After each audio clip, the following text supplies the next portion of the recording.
नमस्कार। आज मैं आप लोगों को परम भक्त नंदनार की कथा सुनाऊंगी। कथा अच्छी लगती है तो हमारे इस वीडियो को लाइक करें।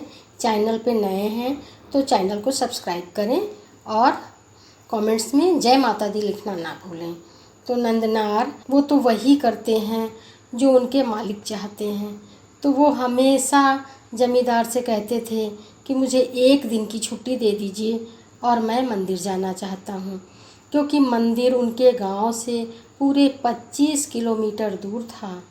तो जमींदार कहते थे कि नहीं, मैं तुम्हारे लिए अपना एक दिन भी खराब नहीं करूँगा, क्योंकि खेतों पे बहुत काम है और तुम काम। इतना मना करने के बावजूद भी उनके मन में शिव के भाव आते रहते थे और उन्हें हमेशा यही लगता था कि शिव उन्हें बुला रहे हैं।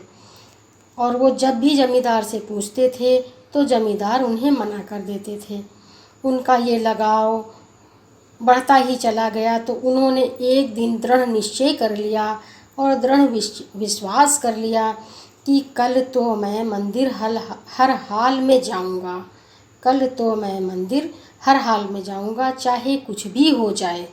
और इतने विश्वास के साथ, इतने दृढ़ निश्चय के साथ, इतनी हिम्मत के साथ और आत्मविश्वास के साथ उन्होंने जमींदार से कहा कि कल मैं मंदिर जाऊंगा और कल के हिस्से का जो काम है वो मैं आज ही कर दूंगा। इतनी हिम्मत तो बंधुआ मजदूर में होती ही नहीं। ये देखकर और उनका यह हाल देखकर, उनकी ये हिम्मत देखकर जमींदार ने उन्हें मना नहीं किया और कहा कि हाँ हाँ ठीक है, चले जाना, मैंने कब रोका है, मगर आज रात में ही तुम 40 एकड़ ज़मीन जोत देना, तभी जाना। यह सुनकर तो नंदनार दंग रह गए। उन्होंने सोचा कि 40 एकड़ ज़मीन मैं तो क्या, कोई भी मनुष्य नहीं जोत सकता, वो भी एक रात में।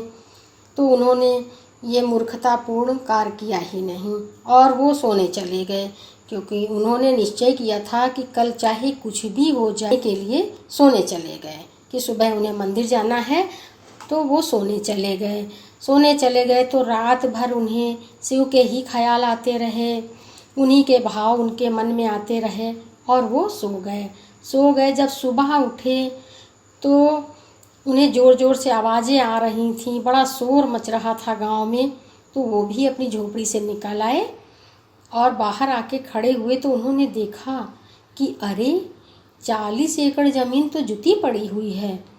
यह देखकर वो आश्चर्यचकित हो गए कि यह किसने किया है, और यही सब एक दूसरे से चर्चा कर रहे थे कि ये 40 एकड़ ज़मीन किसने जोती है। सारे नियम बदल चुके थे। वो जमींदार नंदनार के चरणों पे पड़ा था और यही कह रहा था कि 40 एकड़ ज़मीन तो भोलेनाथ ने ही जोती है, क्योंकि ये किसी मनुष्य के तो बस की बात ही नहीं है। कोई मनुष्य एक रात में 40 एकड़ ज़मीन तो जोत ही नहीं सकता। यह बात सुनकर सारे गांव वाले जयकारा लगाने लगे, भोलेनाथ की जय हो, भोलेनाथ की जय हो।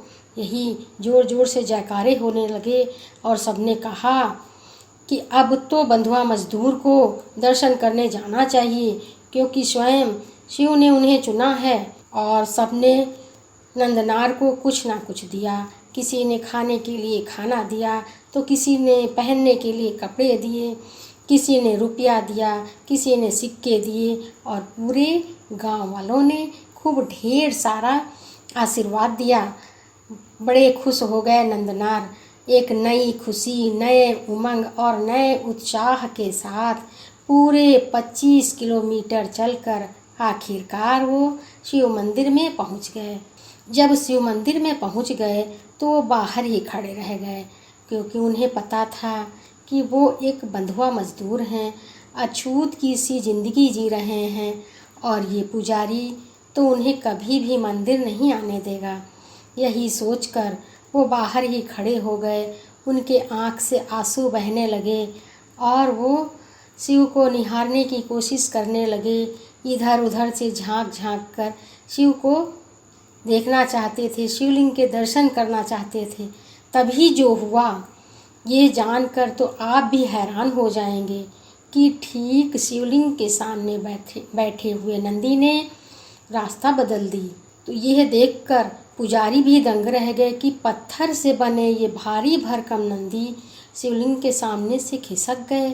यह देखकर पुजारी बाहर की तरफ झांकने लगे तो बाहर देखा कि एक व्यक्ति जोर जोर से चिल्ला रहा है, हर हर महादेव की जय, हर हर महादेव की जय, भोलेनाथ की जय, शिव शंकर की जय के जयकारे लगा रहा है और आँखों से उसके आंसू बह रहे हैं। यह देखकर वो दंग रह गए और वहाँ जितने भी भक्त पूजा करने के लिए आए थे सब भोलेनाथ के जयकारे लगाने लगे और उस आदमी को नंदनार नंदनार कह के पुकारने लगे, जयकारे लगाने लगे, क्योंकि नंदी ने उनको रास्ता दिया था। उस दिन उन्हें एक नया नाम मिला, क्योंकि उससे पहले तो उनका कोई नाम ही नहीं था। उन्हें तो लोग बंधुआ कह के बुलाते थे, वही उनका नाम था और बंधुआ मजदूर उनकी पहचान थी। रे तू करके उन्हें पुकारा जाता था। उस दिन वो नंदनार नाम से प्रसिद्ध हुए और आगे चल के एक महान संत बने।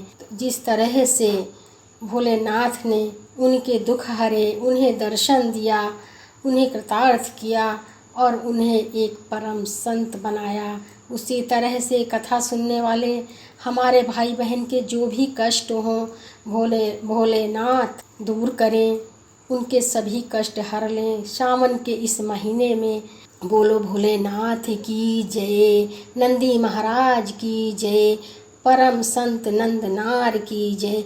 जय श्री कृष्णा। राधे राधे।